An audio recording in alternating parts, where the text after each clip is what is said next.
What's up, bro? What's up, Brown Bomber? How you doing, man? I'm doing well, man. Been a while, dude. Yeah. Been 5 years or more. Fuck, maybe more, right? Well, I think the last time I saw you might have been 2011. 2011. Is that where you were? Yeah, You were at gyms?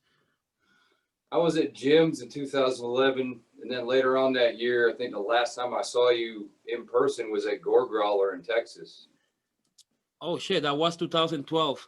Fuck, dude. Time fucking flies. Time fucking flies, dude. I can't believe it's been goddamn 8 years, dude. Yeah. So okay, now that I remember correctly, okay, my memory serves me well. I heard about you when I was in Pittsburgh working with Jim Ross, and what was the year that you won a contest in sickdrummer.com? That was 2009, I That was the believe. same year, and that was the year you were playing for Hank 3, right? Yeah, that same year. Shortly after that, the time of that video, I ended up going on tour with Hank 3 for a year and a half or 2 years. Right on, man. That's fucking killer. So I've been trying to remember all fucking day, dude. What was the band that you were playing in Pittsburgh? The That was Circle of Dead Children. Circle of Dead Children. Okay. Ah, god damn it. I haven't heard that name in so fucking long, dude. I Yeah. remember seeing that band in Maryland Deadface in the early Maryland Deadface. I guess they played the first 2 years, something like that. Remember them? Yeah, being fucking brutal as fuck, man. But I never got to see you with them. I got to play MDF with them once, 2008. 2008. Fuck yeah. Those first Yeah. MDF fucking, they were fucking brutal as fuck, man. I don't know if you ever attended those first MDF, but they were like just all brutal death metal bands. A lot of Yeah. sick shit. I saw a lot of bands that they usually don't play live. I seen Sever Savior, one of my fucking sickest bands that I seen at Maryland Death Fest. I think that was 2004 or something like that. Actually, it was 2004. It was a year that Suffocation came back with an album, Souls to Deny. They had been on like a hiatus for like 4 years. That's a good one. Yeah, that's good shit, man. I've been to a couple, but the first one was the one that I played. So it was exciting, to say the least. That was my first experience there at that fest, and also playing the fest. I just remember we're at the hotel room a couple blocks up from the venue, and it was the first year that they had a second stage outside. I think it was like 2 o'clock in the afternoon, and all of a sudden we're up there just bullshitting in the hotel room, doing whatever we do up there, and I hear Napalm Death echoing across the fucking city, and it just, just like it got real. Then I ran down there and watched Napalm Death play in the middle of Baltimore. It's pretty awesome. Also, think about like the MDF. When they change it towards the downtown, it's a place that's close to like some bridges, right? That's under a bridge. It was kind Yeah, of under a we're bridge. kind of like looking over the bridge at the bands, and Yeah, that's just fucking sick, dude. The vibe of the fest itself, all the metalheads and everything, just running around and fucking killer. I think that year was that the year the Necrophages played. I don't think so. Maybe it would have been the year before. Okay, so it had to be in 2007. Because I went to a Maryland Death Fest. I had an IROC Z28, those Camaros, and I drove it from fucking Jacksonville. I drove it to Maryland Death Fest, and I fucking broke down in the middle of Baltimore, dude. That's one memory from a Maryland Death Fest that I had, just breaking down in the middle of that fucking fest, and I had to spend like $600 to change the fuel pump and some shit like that. Yeah, I've actually broken down twice driving to Maryland Death Fest in Maryland from Florida. Kind of like a curse that I had, But sucks, man, that we cannot enjoy fest right now. You know, that's Yeah, it been does. a huge bummer, man. Yeah, it's weird. It's like there's not really per se a light at the end of the tunnel yet either, because we don't know when it's going to open back up. But when it does open up, it's going to fucking rule, man, because every motherfucker is going to come out from everywhere to every show. I was saying, dude, I was talking to a friend about that. I'm like, man, motherfuckers better not have no goddamn excuses not to go to even local shows, man. You know, we've been lacking live shows, you know. Yeah. So I'm excited about that when it comes back.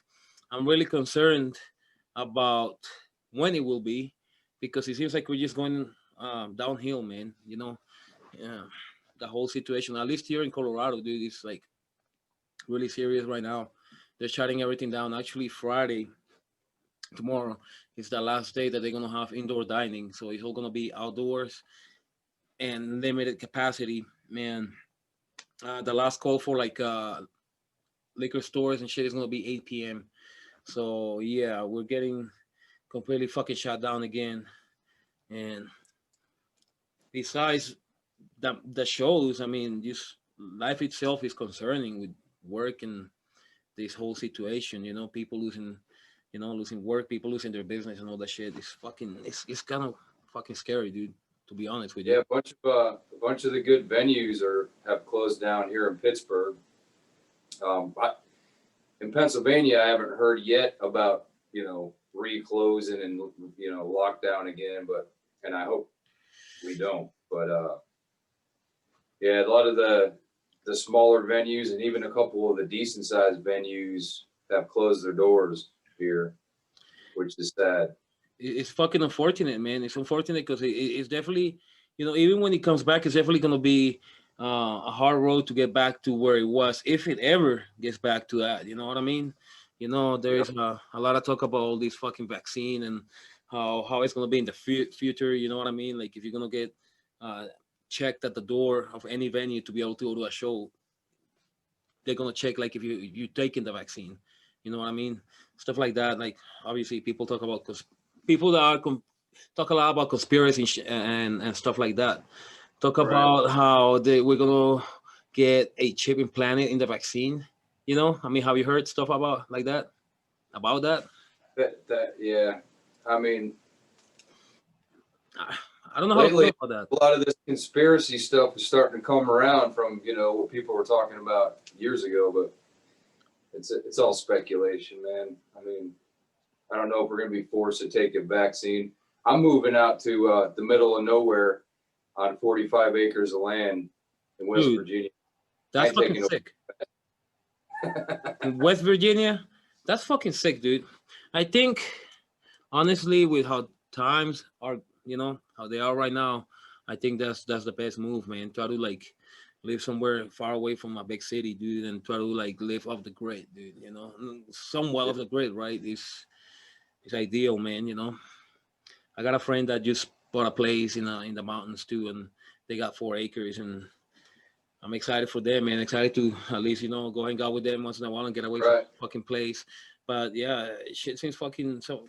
Seems like it's just gonna be downhill for a while, and then with all the political bullshit with the president and all the stuff and the election, and obviously not even out of the woods with that situation right there yet. So, but anyways, man, we need just like I talk about with a few friends. I know that you know that I talk about aliens and shit like that. That's what we need right now. We need those motherfucking aliens to show the fuck up, man.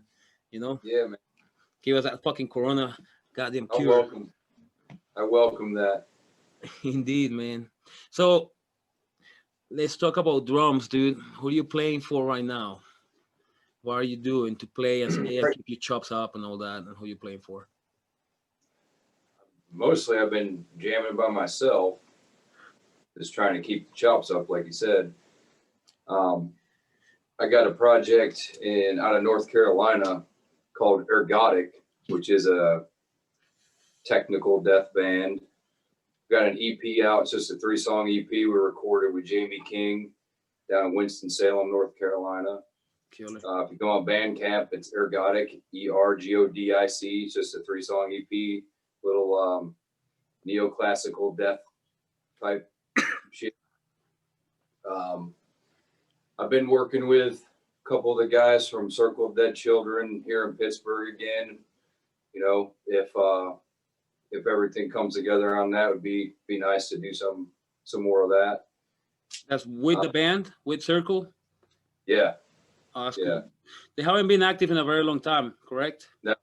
No, there's no guarantees either, but Right. we're fucking around. You know what I mean? We're fucking with it. It's always nice to bring something from the past, man. I've been trying to get ER off the ground too, man. I mean, I've been on the talks about it, but it's just it seems to be fucking hard, especially nowadays, dude. And Bill is gonna have a kid like probably like 3 months. He's gonna be a dad, so that pretty much right there puts a hold on everything, you know. Like it Yeah. matters. I mean, I just care. I care about writing more music and recording, you know. And now that I'm finally getting into recording my own drums, hopefully I'll just keep making music.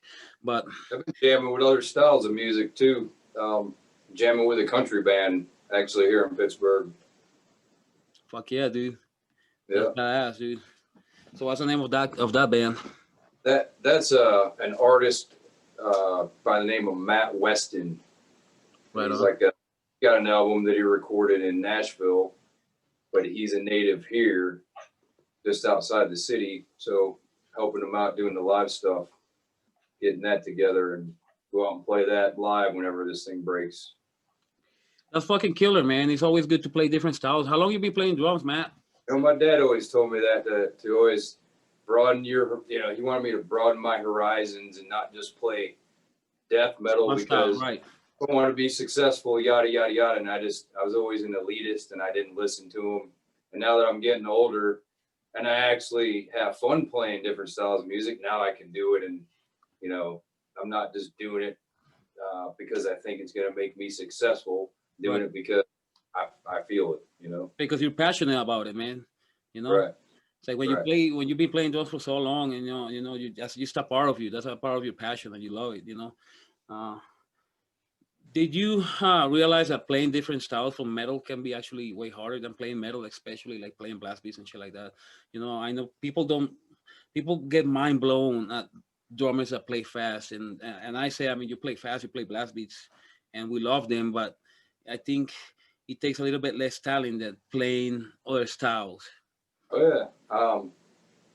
I started out, I've been playing drums for probably 30 years since I was, 5 or 6 years old. And I started out with like playing AC/DC, play along to You Shook Me All Night Long all day in my room. Lucky enough to have parents that let me have drums and play in my room. That, first awesome thing to happen on my journey. Right. So I started out with rock and then worked my way up over the years as I became interested in, started out with Black Sabbath. My dad got me into Sabbath and AC/DC. And then the thrash phase came, and then heavier, Slayer and Pantera, and then heavier, Cannibal Corpse and Deicide and Suffocation. And it just evolved from there. But to answer your question, yes, even coming from playing slower, more intricate kind of music and going into playing blast, it's still hard to go back and play a nice spaced apart, 100 BPM beat and stay on the beat. It's like playing country music is like that. There's so much space. It's actually harder to feel that space and be on time and on tempo than it is to just blast away at, 8th and 16th notes at 100 BPM. Right. So, and guys have trouble with that. I know when I played for Hank 3, I was playing, punk and metal stuff, but it was mostly like the fastest thing would be like a Slayer beat, Right. for the most part. Like a skank beat, right? Right. Playing a skank beat, D beat, stuff like that. When you go from playing like grindcore and then try to play that kind of stuff, it kind of messes with you, It's fucking challenging, dude. It's super challenging. To me, it's crazy how hard it is to play slower tempos. And like you said, playing just fucking 100 BPM and not playing 16 notes, it's always been way more challenging. It's like as a metal drummer, it's like you always feel that you have to keep moving the whole time and doing stuff around the kit, you know. And it's just like it's about doing that timing that gets challenging, at least And just the for meter, me. just the kind of music we play, it's everything is on top of each beat. Like there isn't a lot of like breathing. You know what I'm saying? It's more like it's on the beat. Every beat is on top of the beat, and you're pushing and you're pushing and you're. So when you slow down and you push it, it doesn't sound right. It sounds rushed. So you got to learn to lay back and bury that click, so to speak. If you put a click in your ear and you can hit right on that click, you won't hear the click. You will hear your note. That's how you know that you're on it. Right. Did you take any lessons growing up? When I was in school, I took drums early on, and then I became, like I started smoking and drinking with my friends and listening to metal, and I was too cool for band in school. So regrettably, I missed out on a free education on music theory. So I went my own route, and I took a little bit of what I learned from school. I learned stuff from a lot of my family are musicians. My brother is a really awesome shredding guitar player, like Eddie Van Halen, worship kind of stuff. And so he always had drummers, and I learned some stuff off a few of those guys. And like I said, I just sat in my room and practiced the 4/4 beat along to AC/DC for probably years. That was my escape. Yeah.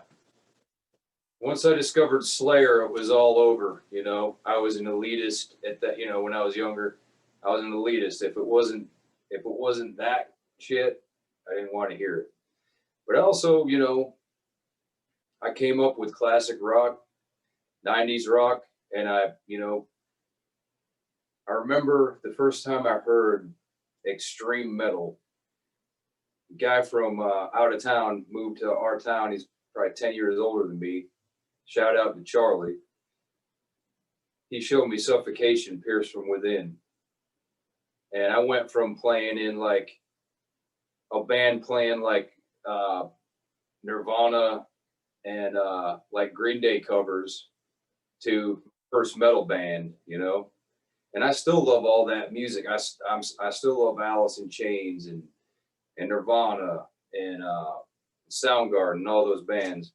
But at that time, I became an elitist, and I like shut all that stuff out, and it was like nothing but extreme music from there on out. When I heard that, the drums on that album, I couldn't even picture myself being able to play that. I thought that dude must have had to snort like a gram of speed before every song. Fuck yeah, dude. That's how I felt, dude. One of the first bands that I heard, extreme bands, was DSI, and that's exactly how I felt when I heard that DSI album. Besides, already by that time, I had already been in the United States. I had already gone to middle school and high school. Then I went back to Colombia. When I went back to Colombia, when I was 15, I fucking heard DSI, and I was just fucking mind blown, dude. Like I was just hooked. It was honestly, dude, that shit was like fucking heroin. And like I said, I already spoke English, so I understood a lot of the lyrics, And well, fuck yeah, dude. Glenn Benton. And I understood a lot of shit. And Colombia, I was raised very Catholic, and I was just very fucking anti-Catholic, anti-religious. It was just about fucking fuck you, goddamn religion that you want to shove down my goddamn throat. That's how it was. And then DSI, I kind of like, like I said, I got really hooked up. It kind of like represented a part of me listening to that music, of how I felt against that shit that they've been trying to fucking just shove down my throat since I was a little fucking kid, dude. You know what I mean? DSI don't do that. DSI to do that for you, man. I remember I had Serpents of the Light on tape, like truck, right?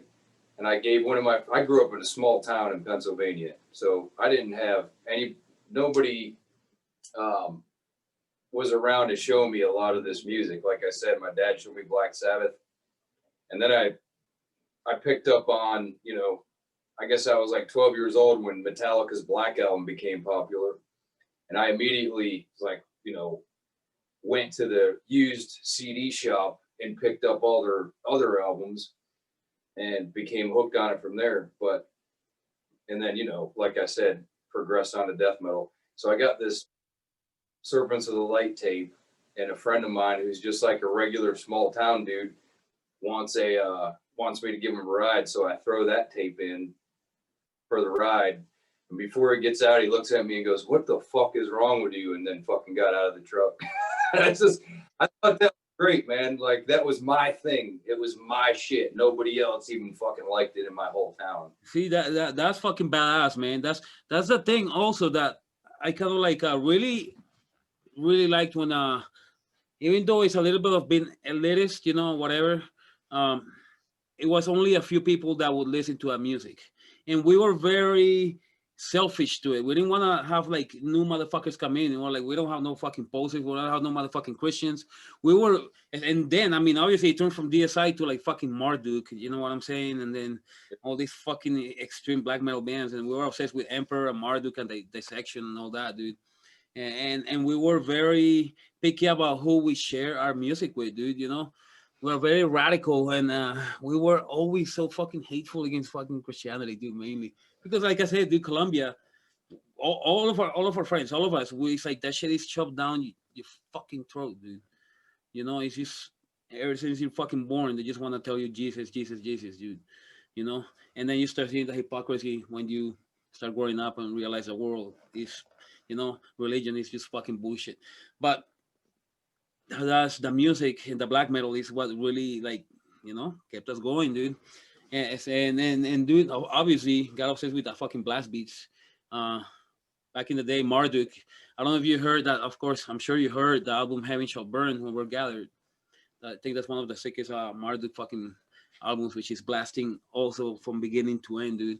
So got obsessed with blast beats from the beginning, dude. With all these black metal bands and how evil they were and shit, dude. I wanted to ask you about that black metal band you were playing. It's Automb, right? So how you say it? Yeah, Automb. Dude, that album that they put out is fucking killer, man. I dig it. How many shows you play with them? Are you still doing stuff with them or going to be doing stuff with them? No, I just did a couple small tours with them. I don't know. I guess I did about 20 shows with them, give or take. Now let me ask you something. How long does it take you to learn songs that you didn't write? It depends on the song. What I do is I sit down and I listen to it first. I don't try to pick it apart or play it. I want to know the song. I want to feel the song. I want to be able to play the song with the feeling that it's supposed to have or that it was meant to have. So I'll listen to it as many times as it takes until I can actually think through the song in my head without having it as a reference. Then I'll go and I'll start playing it. So maybe depends on, time as well, what else is going on. I could do it probably in a day if I have a day to sit and listen to it and then learn it. But usually it takes probably maybe 3 of them in a week, 3 of them in a week and a half, give or take. Some songs are a lot more complicated. When it's a different style and it's out of your comfort zone, you kind of got to like retrain your brain a little bit to think along the lines of what was going on when they recorded that. So do you first, so you get comfortable with the song, but do you learn the guitars and the timing? Do you always try to play exactly how the drums are recorded? Or you try to add your own style? Yeah, probably. I want to play at least 90% of what's there because right. If I'm thinking like I'm a fan of music, I buy this album. I've been listening to it for however long. I go see the band live. I don't give a shit like what drummer they have. I'm just a fan of, like, say I'm a fan. I'm not a musician. Right. I just want it to sound like what I know it to sound like. Exactly. So I can get, as a drummer, we can get away with a little bit of slight differences as long as all the changes are there, the same beats are in the same spot, the fills are there for the most part. We can get away with more than a guitar player or a bass player can because they got to play it note for note. Right. But I want it to feel overall. I want it to feel like it feels when you listen to the song. That's what I want. The best shows I've ever seen. I can close my eyes and it feels like I'm listening to the CD because the band's that tight and it sounds like what I've been listening to for years. Okay, now let me ask you. Let's talk about what bands you've been listening to lately, man. What new stuff, or what's been on your in your car? I have kind of areas where I don't even listen to shit. I guess the newest stuff that I like, new Defeated Sanity for sure. New Macabre. I haven't heard the new Macabre album, dude. I need, with something like that I like a lot comes out new. I like to like sit down and listen to a whole entire thing. So I haven't had the time. But actually, I'm planning on listening to a whole Macabre fucking album here this weekend. Yeah, it's good shit, man. I've always been a fan. Another drummer buddy of ours, Lee Fisher. He's got an album or two out.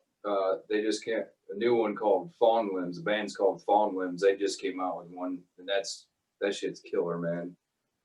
Oh yeah, I was listening to this band, dude. I'm gonna tell you this band because I got really impressed. So I have to look it up because I can't remember. I don't even know how to say the fucking name.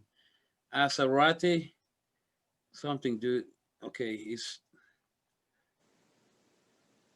Asur Emote. Dude, I don't even know how to say the fucking name, but it's Mike Heller. I was fucking mind blown by this album, dude, and the fucking drumming. And I looked up the band, and it's Mike Heller, dude. That's a dude. If it's Mike Heller, it's good. Dude, yeah, dude, that dude's is a fucking beast, man. So, have you heard the new United? I've been listening to a new United a lot, dude. Yeah, a little bit. I haven't heard the whole thing through, but I've heard some tracks off it. It's killer. That dude, the drummer Kevin Paradise, it's amazing. Yep. Dude. That's how I do that. I think it's one of the newcomers, a new machine, dude. I seen that dude live, and very impressive, dude. So yeah, it's the game has changed in the last 15, 20 years for sure, man. Too many drummers, man, and now you got the tools to just learn and keep recording and all that. Are you playing when you practice? Are you still doing by playing covers, or no? You just doing just the bands that you work on?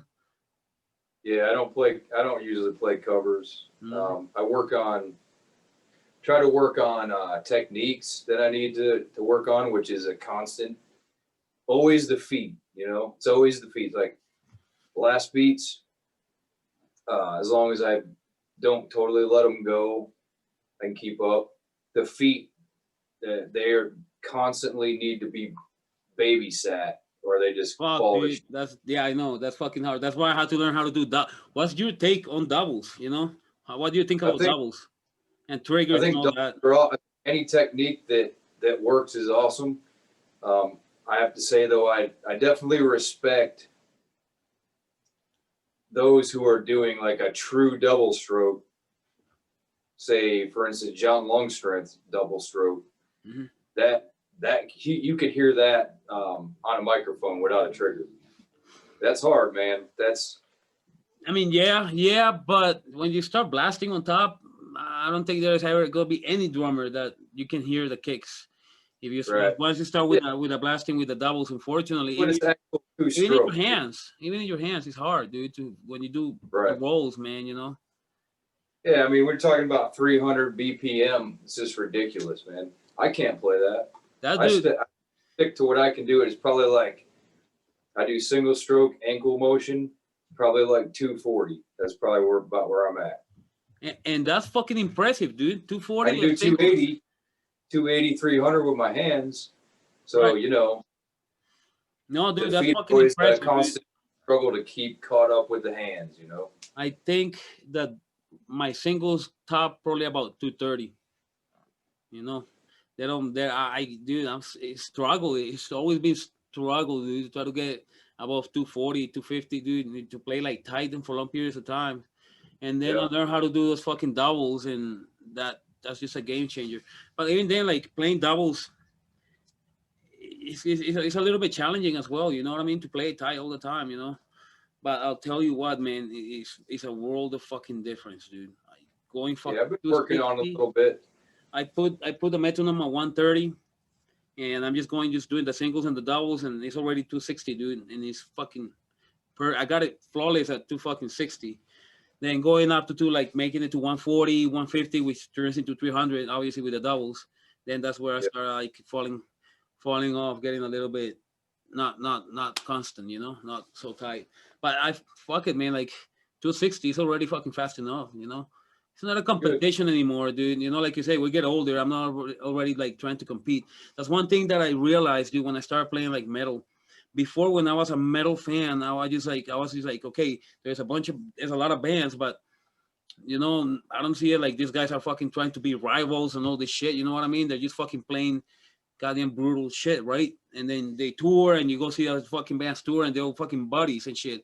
And then I started playing death metal and playing drums, and then being parts of scenes, and then you realize how much competition there is, and how much jealousy and envy and shit talk there is between fucking metalheads, dude. It's kind of fucking weird, you know? Yeah. It's it's healthy to be influenced by other people, other musicians, and strive to be better. But I don't think it's healthy to compare yourself to people. If I compare myself to those, people, and I start feeling, jealous that I can't do what they can do, this, that, and the other, and I'm not good enough, That's hitting a wall. then I'm not going to be able to live to my full potential. And really, what's the point here? The point is play music that you enjoy, be able to get in a band and make that shit as good as you can make it, and get better along the way. People are trying to, hit the ground running, be able to play 300 BPM, but just like we said earlier, they don't have the foundation. So they can play 300 BPM all day long, but they couldn't make it through an AC/DC song. Yeah, true that. That's a fundamental Indeed. problem, an issue. Indeed. Yeah, well, it's everything doesn't have to be a goddamn competition, you know? Right. That's what I mean. It's like, I realize that in a lot of small scenes when you start, that's all it is, you know? But then you get older and you realize that it's also not about like being the fastest and competing. It's about making fucking badass music. Get And with somebody that can write really good music. and got it. exactly. And what I really love, dude, is uh, metal music that adds different styles of blast beats. Everything. I love blast beats. I love playing, you know, different accents and hearing different accents. Not just playing it, obviously, but like hearing it in the music, dude. And there is just a beauty about listening to this new fucking lick in a blast. Like I heard this dude playing. Obviously, I think John Luxor does that a lot, but like just doing the open, closing hi-hat and hi-hat accents, you know, doing Right. like a triple A, what he's doing, you know, playing 16 notes in the snare, and it's just crazy shit, dude. I love it. We were talking about Mike Heller. Mike Heller is really good at fucking doing some crazy blasty shit, dude, and it's music A that's lot of jazz fucking in there. catchy, dude. Exactly, Yeah. incorporating that jazz with the blast beat, dude. I love it, you know. Before I was just wanted like to listen to just bands that were like Last Days of Humanity, just blast beat from beginning to end. But now I like that implementation of like jazz with blast beats. That's why Yeah. Defeated Sanity is amazing, dude. It's one You of the guys, when your mind kind of opens up more, you get bored of the stagnant same shit all the time. So what do? You start to try to make it sound cool and make it sound different. Give it some life. Give it a couple more different shades of gray, if not some color. And that's what these guys are doing. Just figuring out cool little stuff that they probably learned when they were kids in jazz band, and went, wait, I can make this work, and it just kind of bleeds in. You kind of just let that stuff in and stop being so narrow-minded about how things have to be. I think what was metal music at first, man? It was like Lemmy said, It's music to piss your parents off. So like do what the fuck you want, be who you want to be, wear what you want to wear. But then it all of a sudden somewhere along the line it flipped, and now you got to look a certain way to be this or this and that and the other. Like when I was watching your podcast with Brian. Same thing. It's like listen to wherever the fuck you want to listen to, wear what you want to wear, play what you want to play. That's the whole point from day one for me. Having the freedom, dude. But unfortunately, nowadays, even metal got infiltrated by, all these fucking pussies, dude. And it's kind of like the pussification of the metal scene. And sometimes I've been outspoken about it, and I've gotten a lot of fucking hate. But I'll stand my ground that I hate how a lot of the fucking scene has been infiltrated by these fucking Antifa fucks, and not the ideology of being anti-fascist, but the actual fucking group that fucking wants to shut down shows and take away that extreme that was, that it is that's metal, that's fucking black metal, that's death metal, that's brutal death. All that, dude. Metal is about freedom. It's not just in music; it's in society in general. We are becoming more dependent on society, I guess. Where people don't know. I mean, how many of those people could even start a fire? Exactly. The woods, could they actually even start a fire? Have they done any kind of like hard manual labor? Probably not. Absolutely. I mean, I just fuck the censorship. I'm all against it, and that's what they want to do. That's what they've been trying to do, especially this past year. But obviously, this COVID shit kind of like calm everything down since there is no music. But we'll see what happens. We'll see fucking they start trying to fucking, shut down shows just because somebody said this or somebody said that fucking 10 years ago, all this fucking bullshit or, Yeah. Anyway, so. Yeah, that's crazy, man. It's crazy. Anyway, they threaten the venues, and then the venues have no choice but to stop the show because they don't want their shit burned down. Indeed, fucking threats. I've gotten threats from fucking Antifa people here in Colorado, dude, just for playing shows with fucking bands that they call Nazi and shit. Actually, they even fucking called me Nazi and shit. They fucking have my picture in Facebook pages and shit, calling me the fucking Nazi because I wanted to play with Horn, and we actually ended up playing with Horn. I actually brought him where I live, dude. So, fuck him. Fuck him. That's what I say, and that's what I always say. Fuck me. You're not gonna tell me who the fuck I'm gonna play with. You don't tell me what the fuck I'm gonna do. What my ideology is. You're not gonna dictate that, and I'll be true to what I say with metal. I'm gonna do what the fuck I want. And that's what, that's what it is. That's how it is.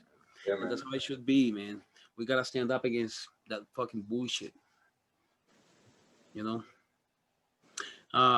Dude, Matt, what kind of fucking pedals are you using? What kind of gear are you using nowadays? What kind of cymbals and shit? Thomas Speed Cobra. Right on. With foot blaster triggers. How are you liking those? I love them.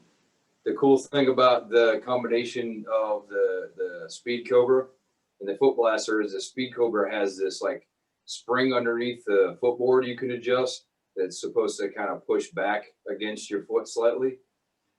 I use a high spring tension, so I don't need that. So there's already holes there. I actually was able to bolt the triggers right on instead of using that two-sided tape, which gets warmed up and heated up and falls off and all that shit.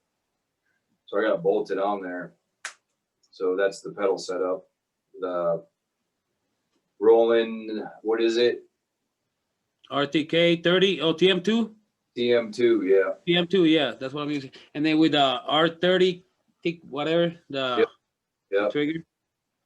Thomas Star Classic, old school Star Classic Birch kit, 20-inch bass drum.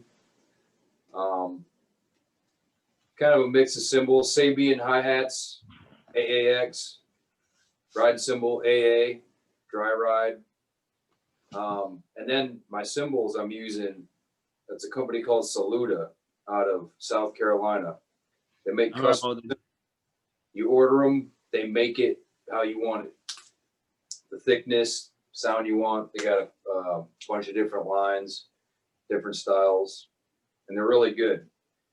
When you get them, they're fresh off the lathe, so they haven't had time to what they call sweeten. So you gotta kind of like give them some time to open up and for the sound to open up. But my opinion, they're on the level of any of the other companies, major companies. So that's badass. I've heard about them actually. I wanted to actually check them out, man. I heard about them for a while. What size sticks do you use? 2Bs. Fuck yeah, dude. That's my favorite. I've been using 2B's ProMark the past fucking 4 years, dude, and I fucking love them, dude. I think it's a perfect stick. The only thing I don't like is the price.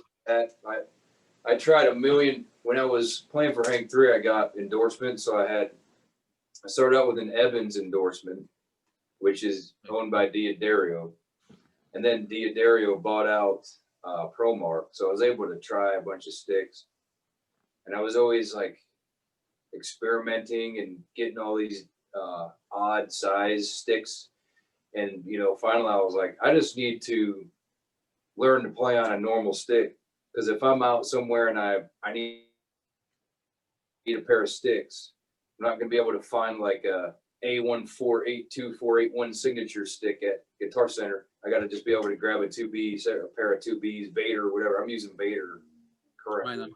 Right on. I don't know. I started out with like a lighter stick, and then I found that I have to work more with a lighter stick. I actually have to use more wrist motion with a lighter stick to get any volume out of it. And the heavier sticks, you use the rebound off of that. The more mass is easier to actually control. I really like how the toms are really loud when you use a 2Bs, the heavier sticks. Yeah. I actually was using Scott Johnson, this dude that does fucking, he's a marching band, a snare teacher. Yeah. Marching snare teacher, and I was using those sticks, Bigfoot, Scott Johnsons, and they were badass, man. They're thicker than 2Bs, but again, they're fucking expensive as fuck, like $15-$16, something like that a pair. Yikes. So it's kind of pricey, man. That's the only kind of like crappy thing. It's nice to get an endorsement someday. You gotta pay Big Johnsons, right? Yeah. They're really awesome, but that's what I've been digging as well, man. So anyways, dude, so tell me again the name of the band, dude, so I can check it out and people can check it out. The band that you recorded. Called Ergodic. As in ergodic theory. ERGODIC on Bandcamp. 3-song EP. Little thing we put together. Once this shit is over, plan on getting together and doing more. Well, Matt, thank you, man. I appreciate it, man. Thank you for taking the time and doing this shit, man. No, I appreciate it, man. That's why I'm gonna be checking it out. I really fucking look forward to seeing you live again, hanging out again, dude. In a year, 6 months, probably realistically it's probably gonna be more than a year, probably a year or so. But you're moving to what is it, West Virginia? When you moving? I mean, I'm gonna split my time between there and Pittsburgh and stay, Right on, man. But actually living outside the city on some land where I can, shoot guns and fish in own land. Hell yeah. Do all the fucking killer shit, man. Play death metal and fucking scream into the woods, That's fucking sick, dude. Go fucking hunting, go all do kinds of fucking badass shit, man. Right. That's what's up, man, and someday you should come out to Colorado, man. Colorado's fucking cool. Have you ever been here? I mean, on tour? On tour, I've been through there. We played Colorado Springs, and I think one other, I can't remember. It wasn't Denver. It was 2 cities. One of them was Colorado Springs, though.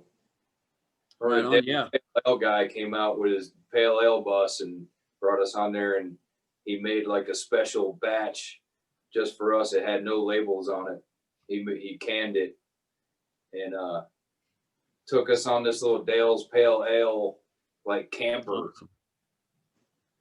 Dude, a lot of fucking good beer here in Colorado. A lot of good beer and good weed. I'm fucking baked as fuck, dude.